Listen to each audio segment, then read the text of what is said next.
My name is Rachel McDonough, and this is my friend.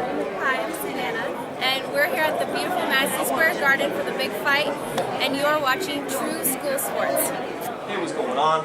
It's your boy BT, and I came here to talk some boxing with the thousands of True School Sports subscribers. What's going on, guys? Now, Felix Diaz has been a guy at 147 who's been making his name over the last couple of fights.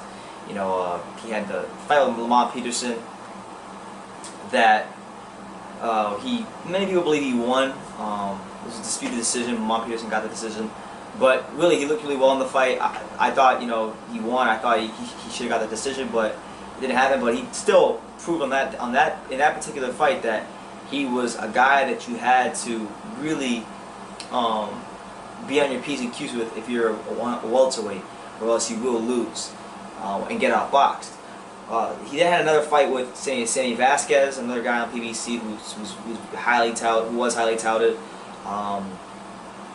and he destroyed him, obliterated him, just completely outclassed him on that night. So with that being said, Diaz has proven himself at that top level, and he wants to take that step up, and try to fight some of the bigger names. And he called out likes of other Al Haymon fighters like Danny Garcia, Adrien Broner. He also called out Terence Crawford. So I want to get into those quotes. Here's what Felix Diaz had to say in regards to that. He said, I quote, "I've waited a long time and I want all the big fights from here on out. I paid my dues in the pro ranks.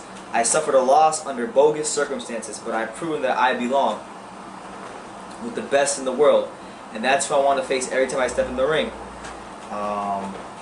Then goes on saying, he starts calling the guys out, starts calling all these fighters out. So here's exactly what he said to those fighters.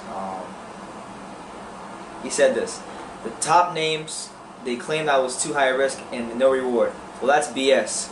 Well, that BS goes out the window between my manager Jose Nunez, my advisor Al Haymon, and now that we're rolling with Lou DiBella, all the guys that fight at 140, 147 that are PBC, there are no more excuses. Plus, others are claiming to do business with Al Haymon, so that should open even more doors." So then he goes on here. He said about Danny Garcia. He says the following. I quote, "We've heard that Danny Garcia needs an opponent.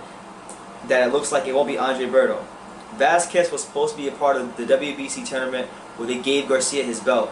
I beat Sammy, so it would make sense to move into that title shot and let Garcia earn his right to be called champion. If he doesn't want it, then I love a chance to give Terence Crawford his first loss. He's the best fighter in the world at 140, and now I'm fighting at 147. Then he goes on talking about Broner. "If my next fight can be for a world title, then we can do a fight with Adrien Broner." He threw his name out there for some big fights, but none of them worked out. Maybe nobody wants to deal with him, everything he's got going on. And yeah, so that's what it is, man. Felix Diaz, first of all, let me say about Felix Diaz that I think he can beat a couple of these upper echelon guys. I feel like for someone of a Sean Porter nature, I think he'd be a very tough fight for Sean Porter. I think for Keith Thurman, he's a very tough fight. I think for any welterweight in the PBC stable, he's a very tough fight. Now I don't think he'll win all of them, but I definitely think he can beat a couple of those guys. And honestly, I think he's got a point. Because we heard Lou DiBella in the interview on the Boxing Voice saying that so that we heard the Boxing Voice say that I'll lose my train of thought. That if Terence Crawford can't find opponents, that he could fight Felix Diaz. And honestly, why not? Felix Diaz is a top level guy. He's proven himself on that level. Definitely an exciting fighter to watch. And if you don't have an opponent, you can't complain. Here's a guy that's definitely worthy of being in the ring with you. Top flight amateur pedigree, has been in there with the likes of Lamont Peterson, Sammy Vasquez, and he's someone who deserves that shot. So I have no problem with a Terence Crawford fight. I definitely have no problem with Danny Garcia fight. A lot of people have been wanting to see Danny Garcia. A lot of people in the boxing world don't think his last couple wins over Robert Guerrero, Paulie Malignaggi, and the likes of those guys, they don't deem those, or they don't regard those wins very highly. So why not take a step up and fight a Felix Diaz? Maybe a guy not with the name value of those guys, but at this moment in time is a more skilled fighter. So there's options for these guys, and if they decide not to fight Felix Diaz, I think that's that looks bad on them because Diaz is a guy who is, like I said, proven at that level, a guy who's willing to get in the ring, and a guy who's with Al Heyman. So it's not hard. It's not a hard fight to make. So I'm with Felix Diaz, man. I like to see these fights. I think he's definitely a good fighter, an exciting fighter to me. Some people don't like his style. I like his style, but let me know what you guys think.